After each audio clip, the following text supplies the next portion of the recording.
Hi friends, నేను మీ ప్రవళిక. మేమైతే bore అయితే వేద్దామని చెప్పినాం కదా ఫ్రెండ్స్. బోర్ అయితే వేసినాం. బోర్ అయితే మంచిగా పడ్డది. బోర్ పడ్డాకనైతే మా ఆయన పసుపు కుంకుమ వేసి అగరవత్తులు ముట్టించి కొబ్బరికాయ అయితే కొట్టిండు ఫ్రెండ్స్. మాకైతే చాలా హ్యాపీ అనిపించింది.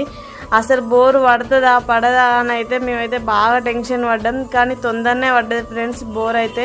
చూడండి నీళ్ళైతే ఎట్లా పోతున్నాయో. గంగమ్మ తల్లి అయితే ఆశీర్వాదం వల్ల మాకైతే బోర్ అయితే పడ్డది. చాలా బాగా పడ్డది ఫ్రెండ్స్ బోరు. పిల్లలు అయితే మొక్కుతున్నారు ఫ్రెండ్స్ బోర్ పడ్డాకనైతే. ఇక నేను కూడా మొక్కుకున్నా. ఇక మా ఆనందానికి అయితే అవధులు లేవు ఫ్రెండ్స్ బోర్ పడ్డాకనైతే. అందరికైతే బోర్ పడ్డాక ఎంత హ్యాపీ ఉంటారో మేమైతే అంతకంటే రెట్టింపు హ్యాపీ ఉన్నాం.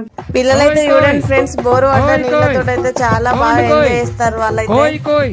మసిరిగాలు మంకరగాలు పింకరిగాలు జాంజకండ్రో. ఇంకా కొన్ని విషయాలు నెక్స్ట్ వీడియోలో తెలుసుకుందాం. Bye friends.